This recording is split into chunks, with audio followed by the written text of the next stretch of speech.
Bueno, buen día. La idea de la capacitación de hoy sí es poner un poco en común lo que es todas las medidas de cuidado para prevención de la transmisión horizontal de gérmenes entre pacientes. Hoy por hoy estamos con la problemática de la KPC, en otro evento podría ser otro germen.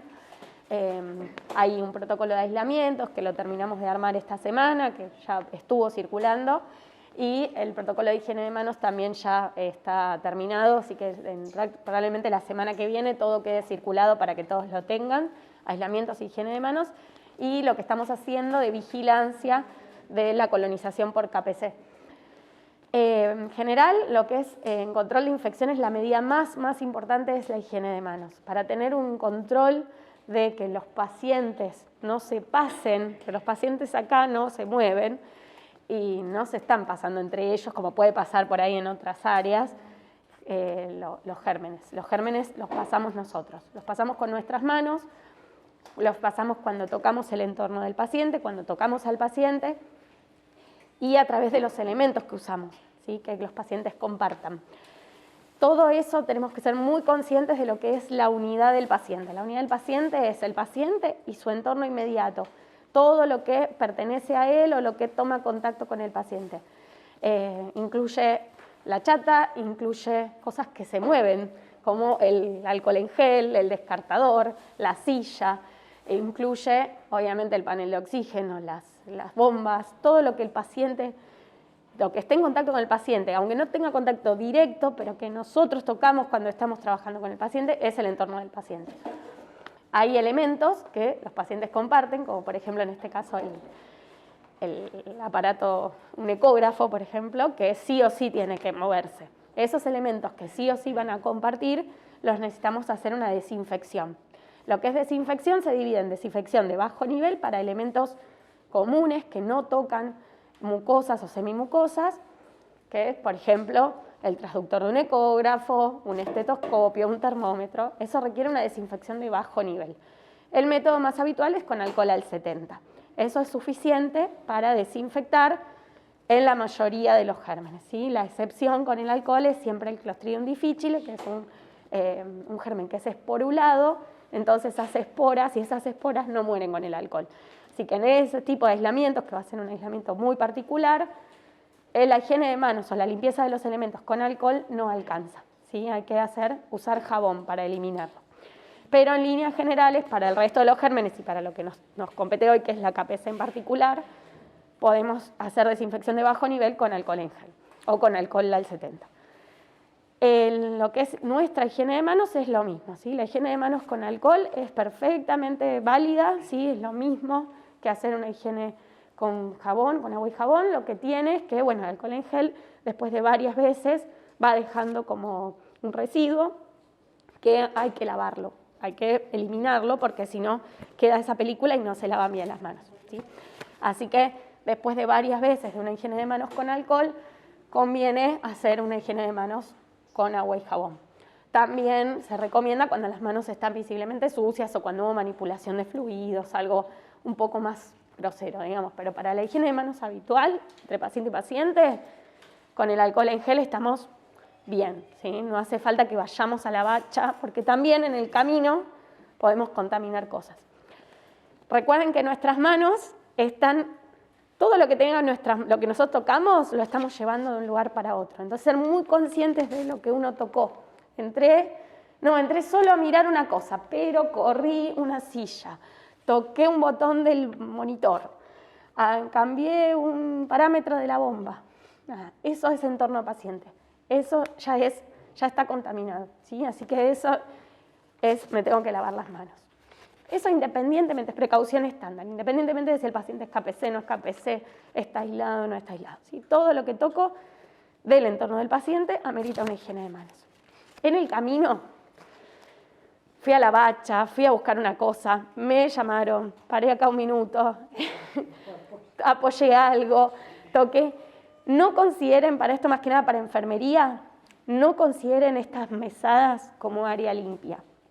No es un lugar para dejar medicación ni nada que vaya a ser relacionado a un sitio estéril, ¿sí? O sea, ni un Baxter, ni un catéter, ni nada que vamos a usar en el paciente está bueno dejarlo en estas mesadas. Estas mesadas son para escribir, para carpetas, las carpetas están contaminadas, todo lo que uno va pasando de acá para acá, los familiares se pueden apoyar. Olvídense que estas mesadas estén limpias. El área limpia es el área limpia.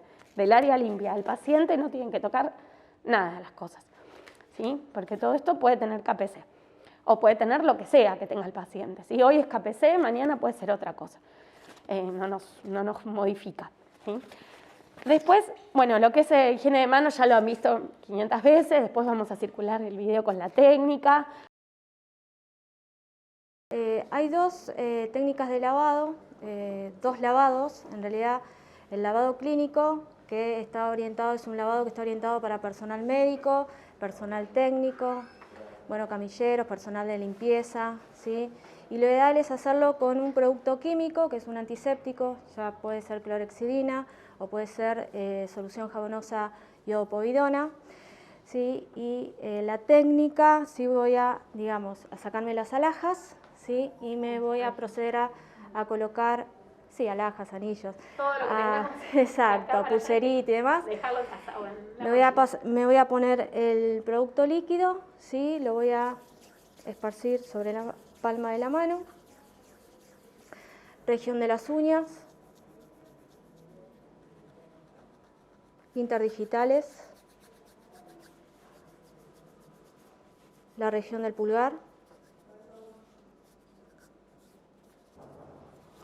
Y por último, llevo la solución hasta el pliegue del codo. Luego enjuago, me seco con una toalla descartable, ¿sí? Con la misma toalla que me sequé, si el grifo no es fotosensible, cierro el grifo con esa toalla descartable. Quizás es obvio lo que estoy diciendo, pero a veces tomar un poco conciencia de lo que estamos haciendo o tomarse un tiempito. Yo sé que acá hay mucho trabajo y que corren y demás, pero como decía Yasmín, tener presente cuando es paciente, entre paciente y paciente, ¿sí? Al iniciar, digamos, la jornada de trabajo o después de iniciar la jornada de trabajo, ¿sí? O cuando tocan lo que es el entorno del paciente, ¿sí? Y también, bueno, el camillero, ¿sí? Que toca las sillas de ruedas y demás, también poner, ¿sí? A conciencia el lavado de manos, que bueno, a veces uno se olvida, toma los guantes y reemplaza los guantes el lavado de manos. Y eso no es lo correcto, no hablo puntualmente, pero bueno, a veces tomamos los guantes y bueno, lo ideal es tomar conciencia y hacer el lavado de manos. Después hay otro lavado que se llama lavado quirúrgico, ¿sí? Que este es un procedimiento que se hace para, bueno, cirugías o procedimientos mínimamente invasivos, que se puede hacer en guardia, se puede hacer en el área de unidad de terapia, ¿sí? Como por ejemplo colocación de una vía central, ¿sí? Una curación de una herida, ¿sí? Entonces hay que practicar lo que se llama el lavado quirúrgico. Bien, entonces lo que voy a hacer es, tengo que tener, bueno, una estación de lavado, una bacha, ¿sí? Contar con un cepillito quirúrgico, que es este, ¿sí? Es lavado con cepillo, que es este, es un cepillo descartable que viene estéril. Lo que voy a hacer primero es tomar el jabón líquido y hacerme un lavado clínico, ¿sí? Luego voy a tomar el cepillo, le voy a poner la solución antiséptica al cepillo y voy a proceder a hacer el lavado quirúrgico de 3 lavados, ¿sí? Primero voy a comenzar por la región de las uñas y con la parte de la esponja cepillo la parte de los interdigitales en forma circular,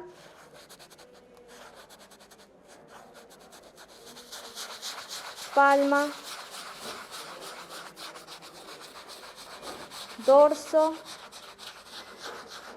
en dirección al codo. Dejo actuar el producto y hago lo mismo en la otra mano. Región de las uñas o leche unguial, interdigitales,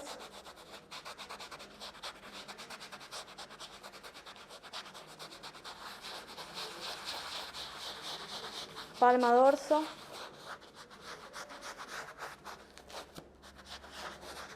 hasta la región del pliegue del codo. Dejo actuar el producto y me lavo esta mano, ¿sí? siempre en esta única dirección. No hago esto, sino en esta dirección. Vuelvo a hacer lo mismo hasta la mitad del antebrazo. Segundo paso.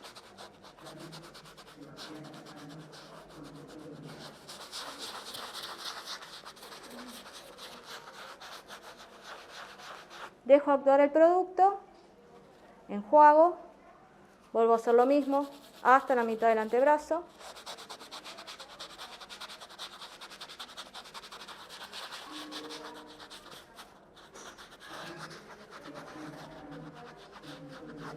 Enjuago y por último hago lo mismo hasta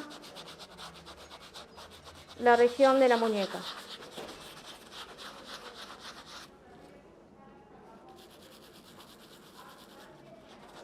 A ver, este es un lavado que más o menos dura 5 minutos, quizás están apurados y demás. Decís, yo no voy a hacer todos esos pasos. ¿Sí? Listo, seco. O sea, me enjuago, perdón, el producto, ¿sí? Y si voy a hacer un procedimiento mínimamente invasivo, ya no puedo tocar nada, ¿sí? No cierro el grifo y demás, me paso a colocar el atuendo estéril, ¿sí? Te voy a pedir ahora la gasa. La gasa tiene que estar estéril, alguien que me asista, es lo ideal. Tomo la gasa, la divido en dos, una para un miembro, sin tocarme el ambo, y otra para el otro miembro.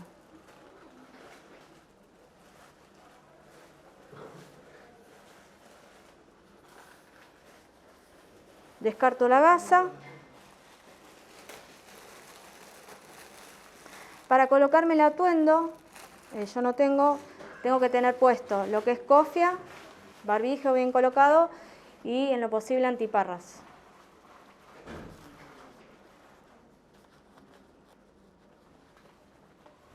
Nadie me puede ayudar, o sea, me pueden ayudar de atrás para atarme, nada más. Nadie me puede tocar, esto está estéril.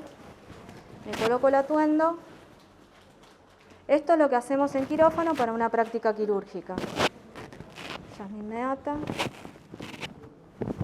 Tomo el guante. Y me coloco el guante con técnica estéril.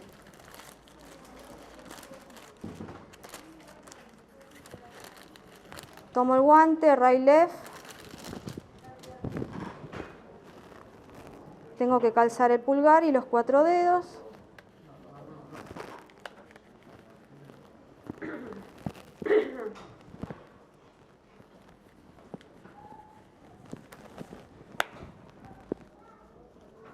Busco el pulgar, sin tocar acá con el guante contrario.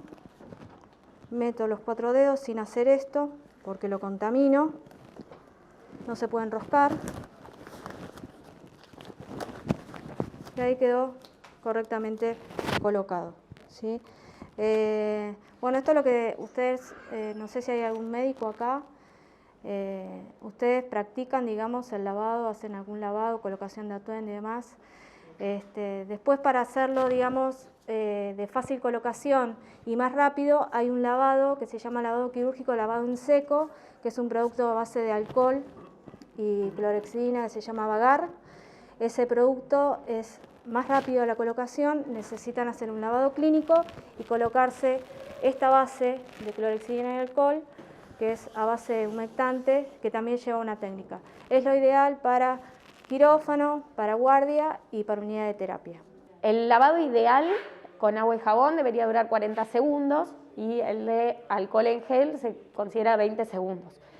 El alcohol se va a ir secando, se va a ir evaporando y hay que seguir haciendo la técnica hasta que nos quedamos con las manos secas, ¿sí? Y si no llegamos a terminar, ponemos un poquito más. Siempre tratar de poner la cantidad que sabemos que va a ser suficiente. A veces con una sola apretada, un solo chorrito no alcanza y terminamos haciendo una higiene parcial y no terminamos haciendo todo el recorrido, ¿sí?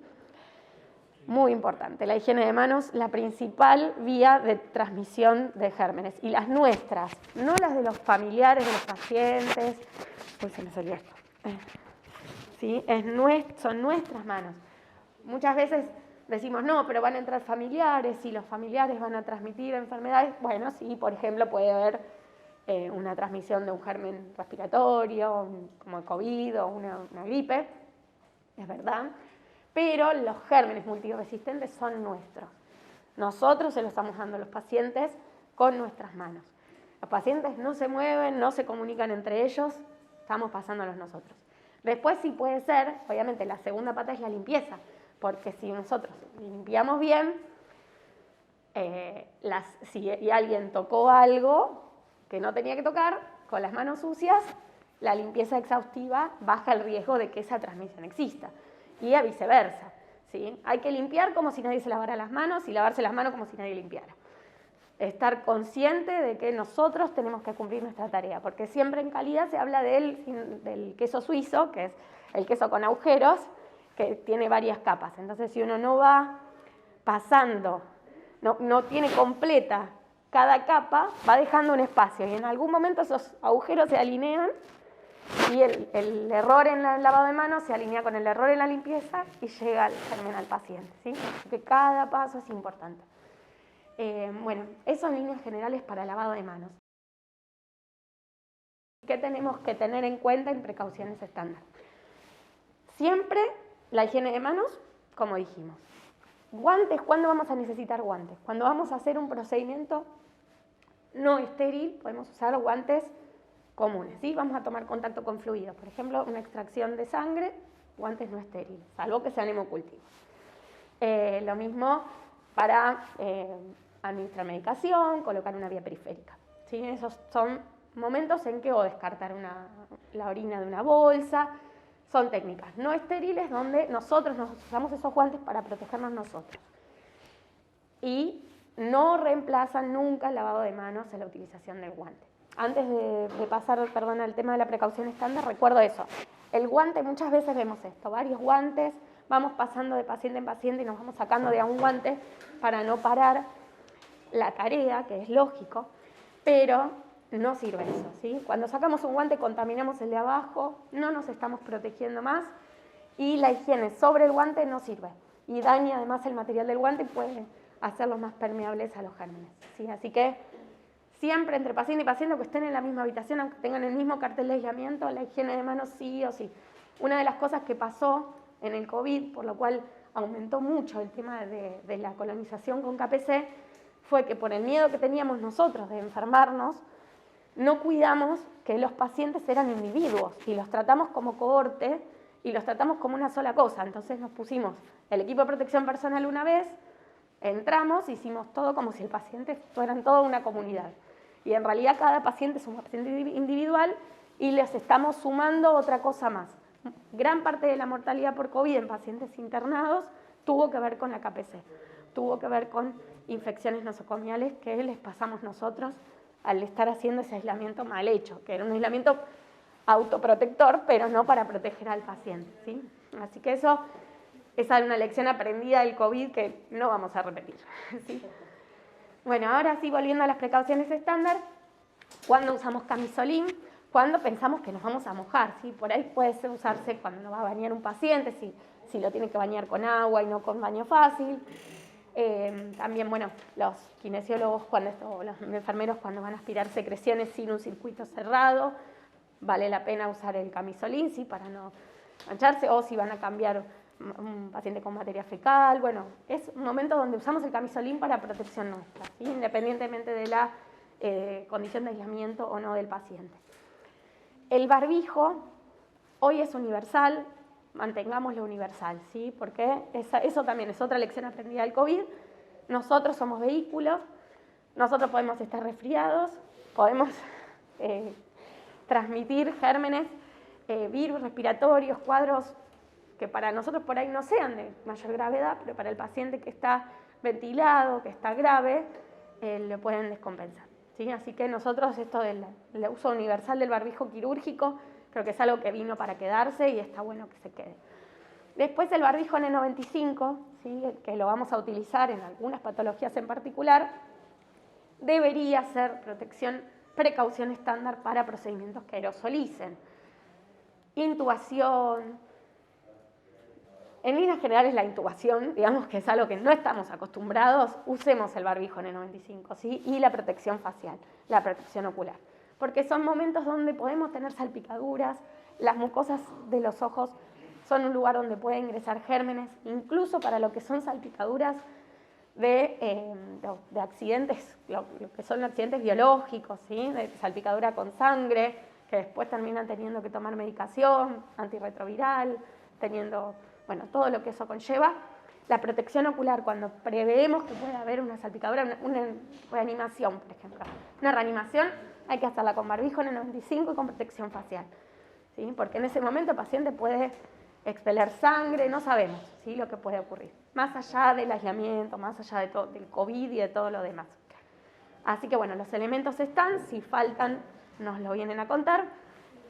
Y el barbijo N95, como saben, lo van a tener cada 15 días, lo van a poder recambiar, ¿sí? El hospital se los provee cada 15 días, así que lo ideal es cuidarlo bien. La forma de cuidarlo es usar el quirúrgico arriba, si hubo una exposición, el quirúrgico ese se descarta y el otro quedó todavía limpio y lo podemos seguir usando. La forma correcta de guardarlo es en una cajita, los que son armados, ¿sí? Esos tenerlos en una cajita para que no se aplasten y no pierdan el sellado alrededor de la cara, ¿sí? Que tienen que quedar siempre bien sellados. Bueno, eso en protección estándar. Botitas, cofia, totalmente opcional, ¿sí? No hay mayor evidencia de transmisión a través del piso, de los pies, no es una superficie altamente tocada, así que no habría problema, no hace falta que usemos botitas para entrar a los aislamientos, ninguna protección estándar. Si lo quieren usar, en quirófanos, por supuesto, es una protección estándar para mantener el área estéril, pero no para nosotros ni para protección del paciente o de transmisión entre pacientes, ¿sí? Con los pies no vamos a hacer mayores tareas. La cofia nos puede servir a las que tenemos pelo largo, que por ahí tenemos mechas que es más difícil guardar, la cofia nos puede venir bien, ¿sí? Pero tampoco es... sí. Cofia, ¿sí? Tampoco es indispensable para todas las tareas. Como les decía, los familiares de los pacientes en aislamiento no necesitan usar equipo de protección personal, salvo los pacientes obviamente que tienen un cuadro respiratorio, por ejemplo, aislamiento de gota o aislamiento respiratorio por tuberculosis. Los familiares están en riesgo, así que en ese caso el barbijo. Pero el contacto no sirve dejarles a los familiares que se vistan solos, porque no saben colocarse el equipo, no van a saber sacárselo, se van a contaminar y van a creer que están protegidos y no lo están. Y además ese paciente, cuando se vaya de alta, si todo va bien, se va a ir a la casa a vivir con esas mismas personas. Así que si está colonizado, ya va a estar colonizada toda la familia. Lo que hay que recomendarle fuertemente a los familiares es que no tomen mucho contacto con los otros familiares, porque ahí es donde puede haber cruces. Que eso suele pasar, especialmente en habitaciones compartidas. O que asistan al paciente de al lado, le alcancen agua, ¿sí? Porque bueno, en esos casos puede ocurrir transmisión horizontal. Pero no lo va a prevenir el equipo de protección porque el familiar no lo va a saber usar y es un recurso que es escaso y que nosotros lo necesitamos mucho. Así que no lo gastemos en algo que no va a servir, ¿sí? Con lo que es aislamientos, se está armando un protocolo, perdón, pisé el cable, que la idea es que sea más visual que por ahí lo que tenemos ahora, si bien ya tenemos cartelitos para los aislamientos, actualmente tenemos el aislamiento de contacto, el de neutropénicos, el de Clostridium como que no está muy diferenciado del de contacto, así que la idea es separarlos. Y lo que es gota y respiratorio, que también son diferentes, también tenerlos separados. Así que no se ve mucho, pero les paso más o menos cómo van a ser los colores. El naranja va a quedar para aislamiento de contacto por gérmenes multiresistentes, lo que es KPC, puede haber MBL, otros multiresistentes que decidamos aislar en algún momento, ¿sí? Por ahora, identifíquenlo con la KPC y estamos bien. Clostridium difficile, ¿sí? Que la diferencia del aislamiento, ahora vamos a determinar cada paso cómo es el aislamiento de cada uno, pero la diferencia sustancial con Clostridium es que esto que les contaba de las esporas, sí, que el alcohol no lo limpia. Y tampoco el amonio cuaternario. Así que esos pacientes para la limpieza van a necesitar una cloración, ¿sí? El detergente, que ya el detergente lava muy bien, y la cloración posterior. O sea, no vamos a usar solo el cuaternario como en el resto de los pacientes. Después, las precauciones para neutropénicos, que van a quedar en gris. El de dengue, que este es un aislamiento que confunde un montón, ahora lo vamos a charlar, el aislamiento respiratorio y de gota, que son diferentes, el respiratorio en azul, el de gota en celeste, más clarito, y el de COVID, que en realidad es un aislamiento de gota más contacto, pero para que nos quede separado que ese paciente es COVID positivo por las implicancias que tiene epidemiológico y porque pueden coexistir un COVID con un contacto. ¿Y qué nos pasaba? Nos pasaba que le colgamos el cartelito de contacto y de gota, y después ese paciente se agarraba la KPC, y entonces quedaba mezclado con los otros pacientes con COVID. Y nos perdíamos de poder identificar ese paciente KPC positivo respecto del paciente COVID.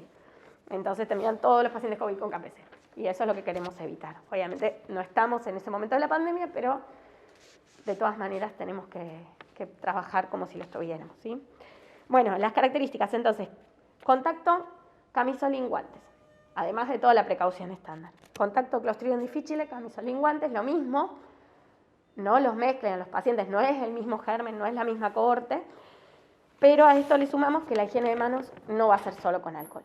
Vamos a lavarnos las manos en la bacha en estos casos, ¿sí? Y lo mismo los elementos los vamos a desinfectar con jabón, los vamos a limpiar. Y la limpieza de la habitación diaria y terminal va a ser con detergente y lavandina. Paciente neutropénico en realidad no es un aislamiento. El paciente neutropénico lo que tiene que estar es protegido él. Nosotros si venimos de la calle con nuestra ropa de calle y el guardapolvo limpio y es el primer paciente que vemos, podemos entrar así, no hay problema. Si no, podemos sacarnos el guardapolvo y entrar vestidos de calle. Si no, vamos a hacer un procedimiento. Cualquier otra situación nos ponemos un camisolín, ¿sí? Más que nada para proteger al paciente de lo que estuvimos haciendo nosotros antes con nuestra ropa. Después, lo que es respiratorio, ¿sí? El barbijo, que antes no era universal, bueno, hoy es universal, así que lo seguiremos usando. Y tener en cuenta que si uno está resfriado, tiene algún síntoma respiratorio, mejor que no vea a ese paciente, ¿sí? Es un inmunocomprometido severo y hay que tratar de cuidarlo lo más posible. Y ese paciente además va a tener otros cuidados, que es la disminución del riesgo de exposición a polvo, ¿sí? O a cualquier tipo de hongo ambiental que está en el polvo, por eso no vamos a prender un ventilador, no le vamos a llevar flores o dejar entrar flores, comida cruda, ensalada, no puede comer nada que sea vegetal crudo o nada que sea vegetal crudo puede acceder, ni siquiera un diario, un libro viejo, ¿sí? Todo eso puede tener hongos. Así que esos pacientes tienen una dieta especial y tienen un aislamiento que es relativo, porque ellos no contagian, es más que nada uno no lleva las cosas, ¿sí?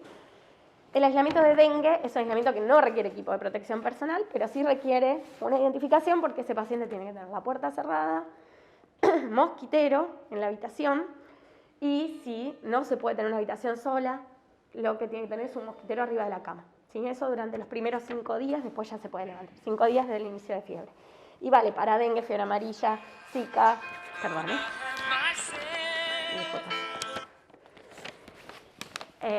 así que bueno, eso para lo que es aislamiento entomológico, se llama, que es que no lo piquen los mosquitos básicamente. Y a ese paciente le vamos a poner DIT, el spray, ¿sí? O la crema, cada 4 horas, y va a estar durante los primeros 5 días en ese aislamiento entomológico. En el caso de dengue, por ejemplo, el mosquito tarda 2 semanas en hacer su ciclo, el virus tarda 2 semanas en hacer su ciclo en el mosquito, 1 o 2 semanas. O sea que no es que va a ser inmediato que ese mosquito picó y va a picar a alguien más, pero nos puede quedar en el entorno del hospital, en el jardín, y después tener a las 2 semanas un contagio interno, o nosotros enfermamos, ¿sí? Así que ese paciente es importante que esté en ese aislamiento. Pero no requiere camisolín, que siempre genera mucha controversia. Está en aislamiento y me he visto para entrar al dengue, no hace falta. Respiratorio. El respiratorio es el que es por transmisión por aerosoles, ¿sí? El típico, el patognomónico es la tuberculosis. Sospechoso, confirmado, en los 2 casos necesitamos el barbijo N95. Y lo que tiene de particular esto es que esos aerosoles permanecen en la habitación después de que el paciente se fue. Entonces, esa habitación habría que ventilarla y cuando no sea posible ventilarla, dejarla con la circulación del aire que tenemos por lo menos 4 horas. Si pueden ser 24, mejor, ¿sí? Porque esa habitación donde el paciente estuvo pasando un tiempo, estuvo tosiendo, tiene bacilos de tuberculosis en el aire, ¿está bien? Así que eso es para cuidarlos, y el paciente cuando salga usa barbijo. Estos pacientes no requieren aislamiento de contacto, la tuberculosis requiere un inóculo grande para contagiar, y un paciente y además un huésped susceptible. Pero igual la higiene de manos, la higiene del entorno hay que mantenerla lo mejor posible, ¿sí? Aislamiento de gota va a ser para muchos de los virus respiratorios, meningitis en las primeras 24 horas de tratamiento que tuvimos, todo lo que sea por transmisión, por grandes gotas, que lo que va a hacer son gotas que caen a los 2 metros, así que no van a quedar suspendidas en el aire. Con esto con COVID hay mucha controversia, ¿sí? Así que si bien se los considera de gota, hoy por hoy podemos manejarnos con la cantidad de casos que tenemos. No dejemos usar el N95 si lo tenemos, ¿sí? En un momento hubo una escasez y bueno, trabajamos, pero si van a trabajar y van a entrar en una habitación, no por un segundo, no por un minuto, pero si se van a quedar trabajando con un paciente, no cuesta nada, ¿sí? Usarlo por debajo del barbijo quirúrgico, porque hay transmisión por aerosoles, especialmente después de procedimientos invasivos de la vía aérea. Así que, nada, van a tener el listado completo, igual los pacientes van a estar identificados, la idea es hacer una cartelería que sea visual, que esté en la puerta de la habitación, que esté también en la cabecera de la cama, porque puede pasar que la habitación esté compartida por un paciente que sí y un paciente que no, porque a veces no nos dan las camas para aislarlo del todo. Sí, los aislamientos de gota y respiratorios no pueden compartir habitación con otros que no estén aislados, pero los de contacto sí, si uno mantiene las medidas de control y de cuidado, ¿sí? Así que puede ocurrir. Bueno, nada, ya lo van a recibir el protocolo. Esperamos en las próximas semanas ir teniendo, con la ayuda del chico de comunicación, la cartelería para que lo tengan, y en los office de enfermería va a figurar la descripción de qué es lo que necesitan para cada aislamiento.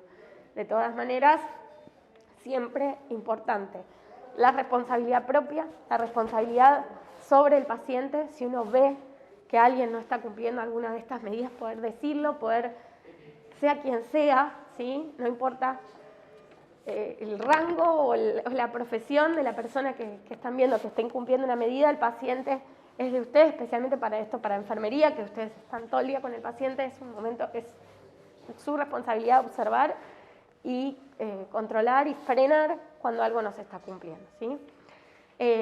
Y bueno, la responsabilidad médica de escribirlo en la historia clínica, identificar bien los pacientes, tratar de que la comunicación sea bien fluida. Nosotros ahora estamos haciendo hisopados de vigilancia para la KPC, así que es nuestra problemática del día de hoy. Estamos haciendo hisopados todos los domingos por la noche. Esos hisopados nos permiten identificar a los pacientes que están colonizados o que no, y los vamos a aislar en función de eso. Así que esos resultados, la idea es que yo estoy encima, los doctores están encima y nos vamos comunicando, y que ni bien se indica un aislamiento ya se cuelguen los carteles y ya todo el mundo esté avisado, ¿sí? Puede ocurrir, como les digo, o sea, nosotros hacemos el domingo, ese paciente no se colonizó el domingo a la tarde. Puede ocurrir que ese paciente ya estaba colonizado el sábado, pero no sabíamos, no estaba aislado. Así que las medidas de precaución estándar siempre, porque no sabemos, todos son KPC hasta que se demuestra lo contrario, pero si usamos el equipo para todos, no vamos a cuidarnos bien, y además que está demostrado que cuando más pacientes aislados uno tiene, menos se cumplen las medidas. Así que bueno, eso. Y con respecto a los procedimientos estériles, que me faltó comentar, cuando vayan a hacer un procedimiento que tiene que ser estéril, ahí sí nos vestimos completos y usamos los guantes estériles y la técnica estéril.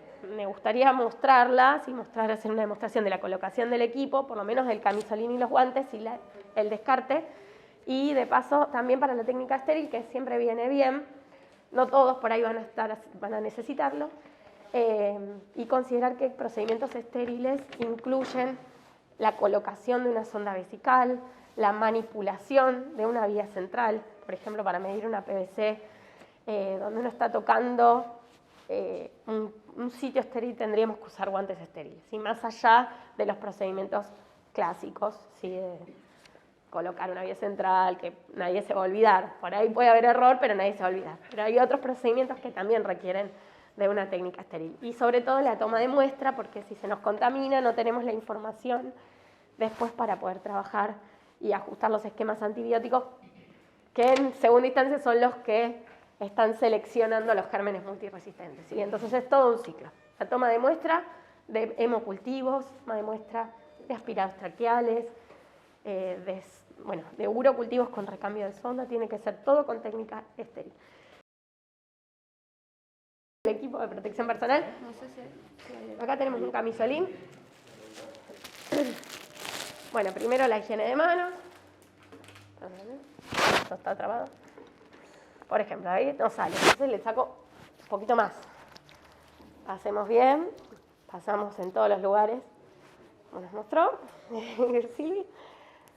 Hacemos bien la higiene de manos, las uñas que tienen que estar cortas, ¿sí? Evitar las uñas postizas, las muñecas. Yo acá me dejé puesto algo, por ejemplo. Vale. Y listo. Ahora con las manos limpias me coloco el camisolín.